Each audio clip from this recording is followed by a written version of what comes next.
السلام عليكم. معكم احمد يونس. النهارده بقى هنتكلم على 3 ماتشات: ماتش الاهلي في وي في كاس مصر، والزمالك برضه وبلدية المحله، وهنتكلم برضه على ماتش المنتخب. نبدا الاول بماتش النادي الاهلي. طيب، بالنسبه للاهلي، الاهلي خسر من وي، ودي كانت مفاجاه المفاجآت في كاس مصر. من وجهه نظري الاهلي اكتر نادي متضرر فعلا من عدد اللعيبه، لان الاهلي عنده فعلا لعيبه كتير قوي ما راحتش راحت مع المنتخب يعني، وما كانتش موجوده في الماتش ده. بس اغرب حاجه في الماتش كله، والاغرب حتى من الهزيمه نفسها، هي كلام شوبيري اللي قال ان كان في لعيبه فاكره ان ان هي في كاس الرابطه، ان الماتش في كاس الرابطه. والله ودي حاجه غريبه يعني. تخيل انت بتلعب ماتش انت مش عارف انت بتلعب في بطوله ايه. بصراحه اعتقد ان الموضوع هزلي جدا، وموضوع غريب يعني ان هو حاجه زي كده تحصل. كمان المشكله برضو ان يا جماعه في نقطه نظام، يعني في نقطه كده ان الفرقه فعلا مش منظمه. يعني بعيدا ان انت فرقه كبيره او فرقه صغيره، في حاجه اسمها ان انت بتلعب كوره، فبتلعب بنظام معين. يعني مثلا فرقه وي هي بتلعب في نظام. الفرقه بتدافع كمجموعه وبتهاجم كمجموعه، فانت بتعرف. فالنظام الموجود ده بيداري عيوب شويه. يعني اكيد طبعا ان لعيبه وي هي اضعف بكتير جدا من احتياطي حتى الاهلي ومن ناشئين الاهلي، بس وفيهم فعلا نقط ضعف. يعني في لعيبه كتير قوي فيهم تعبانه خالص، بس لان احنا بنلعب كنظام، فالنظام ده بيداري العيوب قدر الامكان، بيقلل حتى المستويات الفرديه، بيداري عيوبنا شويه، بيخفي حاجات ياما في الفرقه. الحاجات دي مش في الاهلي، والموضوع بصراحه تحسه غريب شويه في الاهلي. يعني فرقه فيها فعلا ناس المفروض ان هي اساسيه اصلا. يعني في ناس مثلا زي كوكا، زي عمر كمال، زي طاهر، زي حسين الشحات اللي نزل. الناس دي المفروض اصلا حتى بتلعب اساسيين كتير اوقات يعني بتلعب وكده. بصراحه كانت حاجه غريبه قوي. نيجي مثلا للدفاع، تشوف سيحة. لا، سيحة وحش وحش وحش جدا، ما ينفعش حتى يبقى حارس تالت. الراجل مستواه سيء جدا، الكورة اللي بتروح عليه جول مع انه طويل جدا. ممكن يتطور بعد كده، بس برضه مستواه سيء جدا. ولو انت كحارس مش هتثبت نفسك في ماتشات في غياب اتنين اصلا، في حرب مين فيهم يلعب. يعني انت بتتكلم مثلا الاهلي عنده شناوي وشوبير، الناس مقسومه اصلا، ده يلعب او ده يلعب. فتخيل بقى ان انت الفرصه اللي جات لك انت ما استغلتهاش، فدي حاجه صعبه جدا. عمر كمال، انا عندي وجهة نظر فيه. عمر كمال هو راجل اصلا كان بدأ حياته كمهاجم، بعد كده رجع كوينج يمين، بعد كده رجعوه ورا خالص كباك يمين. لو ركزت مع عمر هتلاقي ان هو كويس قوي طول ما هو بيهاجم، وده يثبت لك ليه هو كان ناجح مثلا مع فيوتشر. لان هو باك انت مش مستني منه دفاع، ومش مستني منه حاجات كتير، انت مستني منه بس تشوفه اللمحة، تسديدة حلوة، عرضية حلوة بتاع. هتلاقي عمر كمال ماشي كويس، اختراق من الخلف بتاع. فده حله من حاجه من الاتنين بس: يا ترجعه تلعبه وينج عادي، ودي حاجه مش محبذه قوي لان هو مش حريف او مش مهاري قوي لدرجه ان هو يلعب وينج. يا اما لو هتلعبه باك، يبقى في حد بيغطي عليه من لعيبه وسط الملعب يداري عيوبه شويه، او حد يميل عليه من المدافعين فيداري عيوبه. غير كده ما ينفعش انت تلعبه باك يمين وتسيبه كده، مش هيسلك، وهيفضل برضه عنده مشكله الدفاع دي. خط الدفاع انا عندي مشكله بس مع ياسين مرعي، ان هو يعني مش وهو المشكله دي بصراحه في كذا لعيب يعني مصري عامه. ان فكره ان انت تبقى لعيب مدافع بتلعب برجلك الشمال المفروض تستغلها، لان ده عدد مش كتير، فانت بتنافس على مركز يعتبر قليل قوي اللي فيه، فانت المفروض عندك ميزه مش عند ناس كتير قوي. فهو لازم يشد شويه. هو عنده مشكله في التمركزات، وعنده مشكله شويه كمان في ان هو غشيم. يعني هو مبيعرفش امتى يعمل فاول، وامتى يسيب اللعيب يعدي، او امتى مثلا ان انا يعني اعرف ازق اللعيب ده على الخط مثلا، او اقفل ايه، او افتح ايه. الكلام ده كله مش عنده خالص. وهي مشكله عند لعيبه ياما اللي هي بتلعب باك شمال مثلا او مدافع شمال، فبتلاقي اللعيب هو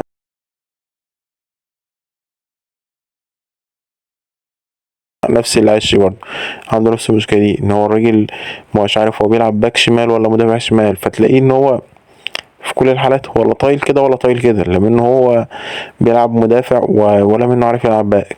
فالاتنين دول عندهم نفس المشكله، واعتقد ان هي لازم تتحل بقى في ان هم يتثبتوا في مكان واحد، وان هم فعلا يعرفوا قيمه النعمه اللي هم فيها، ان هم بيلعبوا برجلهم الشمال في مركز ما فيهوش كتير في مصر بيلعب برجله الشمال. اعتقد ان هم محتاجين يتعلموا حاجه زي كده. نيجي بقى لكوكا. وكوكا بصراحه في وسط الملعب انا نفسي افهم هو ليه، يعني ليه قاسم باشا اصلا عايز كوكا؟ يعني ايه الحاجه المميزه مثلا او الملفته ان انت مثلا تروح تبعت عرض لكوكا؟ ليه مش مروان مثلا؟ يعني ايه اللي يخليك مثلا تتفرج على الاهلي فتشوف كوكا تقول انا عايز كوكا ده؟ انا اللعيب ده انا بصراحه حاسس ان الموضوع قاسم باشا ده حوار يعني. مش مصدقه بصراحه. يعني اللعيب فعلا ما فيهوش حاجه ملفته، وهو تحسه من اللعيبه الموظفه، اللي هو لعيب عارف انت، لعيبه سكواد، يعني بيسموها لعيب سكواد، اللي هو ايه، انا موجود بس عشان ايه، اهو مثلا باك شمال غايب فانا هلعب مكانه، لعيب وسط ملعب غايب هيلعب مكانه، اللي هو بيسد خانه وخلاص يعني. ما بتستناش منه يبقى نجم فرقته في اي وقت من الاوقات. في برضه طاهر صنع جون حلو، بس هو ما يزال طاهر، هو برضه لعيب سكواد نفس الفكره، مش هيفيدك كتير اوي. في لعيب برضه عايز اتكلم عنه، هو حمزه عبد الكريم مهاجم طويل، بس مش لدرجه برشلونه بصراحه. يعني انا سمعت برضه حكايه ان في عرض من برشلونه وبتاع. هل المستوى اللي بيقدمه ده مستوى ناشئ برشلونه عايزه، ولا هو مستوى كمتألق مثلا والضغط اللي عليه هو اللي بوظ الدنيا؟ مش عارف. وبرضه اغرب حاجه ان انا سمعت ان الاهلي مش موافق على عرض ب2 مليون دولار. يعني معلش انت 2 مليون يعني بتتكلم في حوالي 100 مليون جنيه مصري تقريبا مثلا. فليه يعني؟ مين مثلا في مصر ممكن يتباع فيجيب لك 100 مليون يعني؟ حاجة غريبة جدا بصراحة. حتى لو انت هتبيعه لبرشلونة او هتبيعه لأي حتة، ما هو انت في الاخر دي فلوس داخلالك. هل انت مثلا هتلعب الراجل ده هيلعب اساسي؟ هتلعبه مثلا مكان جراديشار مثلا ومحمد شريف والناس دي؟ اكيد لا. انت جايبه هيبقى لو ما راحش مثلا برشلونة هيبقى دكة للناس دي كلها، ومش هيلعب غير لو الناس دي يعني خلاص في ازمة كبيرة اوي زي اليومين دول ان مفيش مهاجمين اصلا ومفيش لعيبة. ده انت حتى ساعات ما بتلعبوش مهاجم صريح، بتلعبه تحت وبتاع، فواضح يعني ان انت مش محتاجه، فليه ما تسيبوش يمشي يعني، ويبقى مثلا تستفيد منه ماديا يعني. ايه الفكرة؟ وكده كده لو هو فشل ما هو هيرجع لك، وهيروح فين يعني؟ ما هو مش عارف بصراحة، حاسسها ان هي يعني فيها غش اداري شوية. وحتى في كلام طلع ان برشلونة ممكن اصلا يتراجع عن الصفقة، واعتقد ان التراجع ده سببه بس هو تعنت الاهلي شوية، او ان الاهلي بيتغاشم شوية في الفلوس، عايز يطلع بفلوس اكتر. اعتقد هو ده السبب، مش مستوى اللعيب، لان هم اكيد شافوه قبل. يعني هم ما استنوش مثلا ماتش في كاس الرابطة او كاس مصر عشان يحكموا عليه. نيجي بقى للماتش التاني، هو ماتش الزمالك. وماتش الزمالك بصراحة الزمالك كسب، مفيش مشكلة في الموضوع ده. بس بصراحة أداء الزمالك يعني وحش جدا، ملوش مبرر. يعني الأهلي مثلا عنده مبرر شوية ولو بسيط، إن اللعيبة ديت عنده لعيبة، عنده نواقص. الزمالك ما عندوش نواقص كتير على فكرة. أحمد عبد الرؤوف برر الأداء السيء الزمالك بإن غياب اللعيبة. انا ما عنديش لعيبة بصراحة. انا شايف ان ده مبرر ملوش اي اساس من الصحة. يعني لما تقعد تشوف كده الزمالك هتلاقي ان مثلا حراسة المرمى انت عندك محمد عواد، ماشي. محمد عواد ايه المشكلة يعني؟ انت عندك محمد عواد ده المفروض ان هو حارس، اصلا كان حارس اساسي يعني فترة طويلة، وكان حارس اساسي في الزمالك. والراجل حتى في ناس ياما كانت بتشوف ان هو احق ان هو يلعب، احق ان هو يكون اساسي على صبحي كمان. انا بشوف ان صبحي احسن طبعا، بس ماشي يعني. عواد حكيت حارس مميز جدا، ماشي. وحتى مهدي سليمان مش حارس قليل خالص. فانت في الحالتين سواء ده او ده الاتنين كويسين جدا. نيجي مثلا لخط الدفاع، هل عمر جابر مش موجود؟ لا، عمر جابر موجود، الونش موجود. فايه المشكلة؟ ايه المشكلة في المدافع التاني مثلا اللي جنب الونش؟ ما الونش ده برضو من احسن المدافعين في مصر، فالراجل كويس اوي ممكن يشيل لك الدفاع، وعمر جابر يشيل لك الدفاع برضو. نيجي للاعب التاني الباك الشمال. هو قال تصريح غريب اوي بخصوص الباك الشمال، قال لك ان قطاع الناشئين في الزمالك ما فيهوش باك شمال، لان النادي ما فيهوش فلوس ومحدش بياخد فلوس. انا بصراحة مستغرب التصريح ده لسبب. يعني اشمعنى احنا ما عندناش باك شمال؟ يعني اشمعنى يعني ايه علاقة ان احنا ما عندناش فلوس بان احنا الباك ما فيش باك شمال؟ يعني بجد تصريح غريب قوي. لان في كل الحالات مثلا ده قطاع ناشئين، يعني اللعيبه دي اكيد المفروض موجوده. فهل لعيبه الزمالك يعني خلاص مش عايز تلعب؟ حتى الناشئين مش عايزين يلعبوا؟ يعني هل للدرجه دي؟ ولا هو قصده مثلا ان قطاع الناشئين ما فيهوش باك شمال فما فيهوش باك شمال كويس يعني؟ اعتقد برضو ان احنا ما وصلناش بالبؤس ان ما فيش باك شمال خالص، يعني ان الدنيا واقعه للدرجه دي يعني. يعني حتى ولو حتى في باك شمال فاكيد احسن من ان انت تجيب ايشو اللي هو وينج تلعبه باك شمال. يعني اكيد لو واحد مستواه باك شمال اكيد هيبقى افضل. يعني هو اساسا باك شمال احسن من ان انت تجيب وينج تلعبه باك شمال يعني. واكيد انت بتلعب بلديه محله، فاكيد طبعا يعني مش باك شمال الناشئين بتاع الزمالك ده هيبقى اسوء من باك يمين مثلا محله يعني، بلديه المحله. فاكيد احنا ما وقعناش للدرجه دي يعني. طيب وسط الملعب هتلاقي محمود جهاد. محمود جهاد مش وحش، ومحمد حمد لعيب وسط الملعب ده كويس برضه. فايه المشكلة اللي عندك؟ ناصر ماهر بتتكلم في بيزيرو، بتتكلم في احمد شريف، بتتكلم في ناصر منسي، وبعد كده عضية الدباغ. فانا مش شايف بصراحه ان حجه اللعيبه دي اي حجه ولا ليها اي منطق. لا، انت المشكله عند احمد عبد الرؤوف فعلا في حته ان الفريق ملوش شكل معين، ملوش هيئه معينه. انت مش عارف انت بتهاجم ازاي ولا بتدافع ازاي ولا بتلعب ايه اصلا. انت لو بصيت لاداء الزمالك هتلاقي ان كله اداء فردي. الكرة بتعتمد على ان احمد شريف بياخد الكرة بيعدي وهو حظه، خوان بيزيرا بياخد الكرة وبيعدي وهو حظه. في نقطة حتى بالنسبة لحكاية الباك الشمال دي برضو، ان هو لما نزل محمد ابراهيم الباك اليمين، واللي انا شايف بصراحة ان هو لعيب كويس، يعني عنده جرأة كويسة اوي. طيب الراجل ده ماشي، ليه بقى يعني انا قلت بس ان هو ممكن يودي عمر جابر هو اللي باك شمال بقى. ما هو انا دلوقتي عندي عامل باكين، من باب اولى ان انت بدل ما تحط ايشو باك شمال، لا ممكن تلعب عمر جابر باك شمال وهو لعبها قبل كده، وخلي محمد ابراهيم باك يمين. يعني بدل ما تدخل ايشو ودخل ايشو مثلا يلعب كجناح او يلعب رقم 10 يتحرك قدام شويه، بدل لا هو اختار ان عمر جابر هو اللي يلعب في وسط الملعب. فبصراحه ما فهمتهاش، وشايف ان خلاص لو ما فيش حتى باك شمال خلي عمر جابر يلعب باك شمال وادي محمد ابراهيم فرصه. راجل كويس قوي. كمان بالنسبه للناشئين، لفت انتباهي بصراحه طبعا، واكيد يعني لفت انتباه كل الزملكاويه انس وائل، وكنت اتمنى ان هو ياخد وقت اكتر من كده في الماتشات كلها بصراحه اللي فاتت. ان الراجل برده كويس، يعني باين لمسته حلوه للكوره. ما تسيبه يا عم يلعب، سيبه بقى اديله وقته. ولو مش هيلعب مثلا في الماتشات اللي زي دي هيلعب امتى طيب؟ فبصراحه انا زي ما قلت قبل كده، انا شايف ان فتره احمد عبد الرؤوف هي ما هي الا تضييع وقت بس. وحرام ان انت بتضيع وقت يعني دي فرصه ان انت عندك مثلا وقت ما فيهوش منافسات قويه. لا لو جه مدرب جديد على الاقل خلاص، لو انت ما عندكش فلوس وما تقدرش تجيب حد اجنبي قوي، هات لنا حد يا عم مصري بس يبقى فاهم شويه، حد يقدر حتى يحرك اللعيبه شويه. احمد عبد الرؤوف حتى باين من لغه جسده وهو في المؤتمر ان الراجل مهزوم جدا، يعني الراجل نفسيا حتى آه، يعني ما هوش قادر يعني. فبصراحه انا ما عجبنيش كده خالص. على الاقل يا عم النادي ماشي، احنا عارفين ان النادي ما فيهوش فلوس والدنيا بايظه، بس على الاقل خلي اللعيبه دي يعني تحارب لنفسها، تحارب للمدرب لو هم بيحبوه. الناس دي يعني يا شباب صغير عايز ان هو ياخد فرصه، يا اما لعيبه اصلا المفروض كانت تروح المنتخب مثلا وما راحتش وما اختارتش. فالناس دي عندها دوافع، ليه الدفع اتقتل خالص للدرجه ديت يعني؟ نيجي بقى للماتش التالت، ماتش منتخب مصر مع انجولا. المنتخب طبعا لعب بالاحتياطيين، ومنتخب قدر ان هو يتعادل، ودي كانت حاجه كويسه برضو ان هو ما يخسرش ويحافظ برضو على الروح اللي موجوده ان المنتخب ماشي كويس، بالذات بعد ماتش جنوب افريقيا وان احنا كسبنا.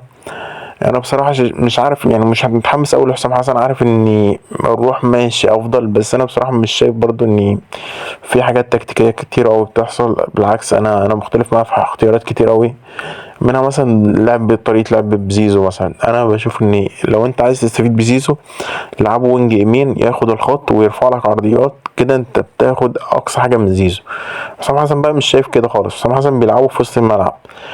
زيزو مشكلته لما بيلعب في وسط الملعب ان هو بيتبان اكبر عيب في زيزو هو احتفاظه بالكوره مثلا، او ان هو يحاول يعمل حاجه مركبه مثلا. دي اكتر حاجه ممكن تبين لك عيوب لزيزو، ان انت تحاول او هو يحاول يبدع مثلا، ان هو يعمل حاجه ابداعيه فيها ابداع. الموضوع ده صعب جدا عند زيزو. هو قوي جدا طول ما الموضوع دايركت، ان انا اعمل حاجه مثلا امسك الكوره والعب عرضيه على طول. زيزو في الموضوع ده مميز جدا، ان يلعب عرضيه سواء بقى من الثبات من الحركه بتاع، بيبقى مميز جدا. حتى لو دخل مثلا جوه يشوط، فاهم قصدي؟ فالفكره كلها ان دي امكانيات الراجل. مش زيزو مش امام ماشي ممكن ان هو يعمل لك ثرو، يعمل لك باص حلو بتاع، دي مش بتاع زيزو قد كده يعني. حتى في اوقات كتير قوي تلاقي زيزو بيجري بالكوره وهو المفروض يباصي وتلاقيه ما استفادش بقى حاجه، يعني مثلا بيجري بقى كتير قوي ويباصي اللي جنبه. طب ما كنا ممكن باصيتها يا عم وريحت نفسك وخلاص من الاول يعني. فبصراحه مش مع حسام حسن في النقطه ديت. شفت برضو بصراحه ان مصطفى شوبير، انا عارف الناس كلها بتقول ان شوبير يلعب، بس انا شايف ان احمد الشناوي هو اقدر من ان هو يلعب اصلا على مصطفى شوبير وعلى محمد الشناوي. وشايف الحارس الاكثر موهبه في مصر. بس هو الفكره كلها ان في ناس الاعلام، في لعيبه الاعلام بيحبها ولعيبه لا. احمد الشناوي من الناس دي الاعلام ما بيحبوش، فتلاقي مثلا لما بيغلط تلاقي الناس كلها متصيده قوي وفاهم. وبالذات بقى فتره الزمالك لما مثلا كان بيتقال ان هو بيخاف من الماتشات الكبيرة او بتاع، تلاقي الناس فاهم والكلام خلاص ينتشر وبتاع، مع ان عادي يعني شوبير بيغلط كتير والشناوي بيغلط كتير، محمد الشناوي ومحمد صبحي برضو بيغلط كتير. فانا مش شايف بصراحة ان فويب حارس اللي هو ايه رقم واحد بفرق كبير، بس انا كنت اشوف بصراحة ان احمد الشناوي كان اولى ان هو يلعب على محمد الشناوي وعلى مصطفى شوبير. بالنسبة لبقية اللعيبة كلها كانت كويسة بصراحة، يعني فكرة كويسة برضو ان انت تلعب الاحتياطي في ماتش زي ده بالذات ان هو مش هيأثر. فتوح بصراحة كويس اوي طول ما هو مركز في الملعب.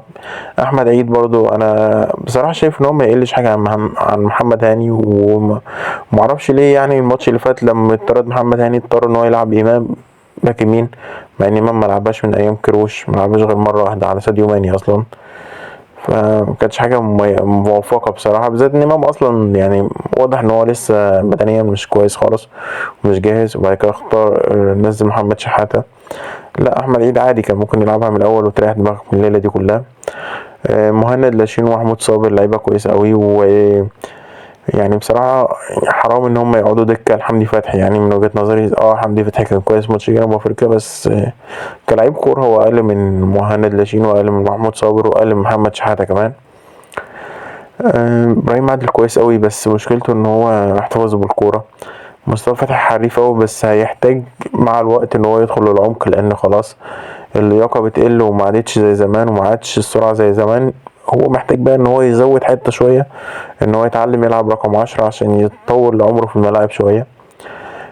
صلاح محسن كان كابتن المنتخب، ودي حاجة ممكن تقفلك من حسام حسن اصلا للابد، يعني ان بذمتك في حد يخلي صلاح محسن يبقى كابتن؟ انا يعني ما اعرفش بصراحة ازاي هو يعني ينزل بتشكيل يكون صلاح محسن فيه كابتن يعني.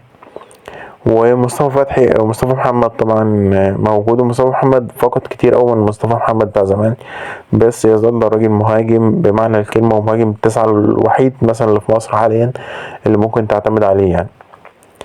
في مهاجم برضه انا عايز اتكلم عليه، هو مش في المنتخب وبحس ان هو مظلوم قوي بصراحة، محدش بيتكلم عليه خالص، وهو عمرو جمال. عمرو جمال من المهاجمين اللي كويسين قوي، بس فكره ان هو بيتقال عليه ان هو لعيب طري او شبه ياسمين رئيس والحاجات دي، وطريقه كلامه طبعا في المؤتمرات ده ما تحسكش ان هو ايه، او لو حد بيستضيفه او كده ما تحسسكش ان هو مهاجم خشن يعني.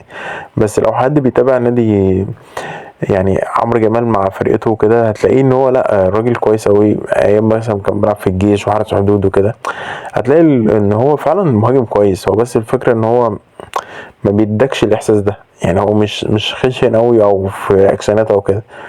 فانا بصراحه بشوف ان الناس ديت يعني كانت كويسه، هو طبعا صلاح محسن يعني هو مهاجم جيد بس مش لدرجه يبقى كابتن المنتخب ديت، دي حاجه غريبه بصراحه. في النهايه اتمنى الفيديو يعجبك.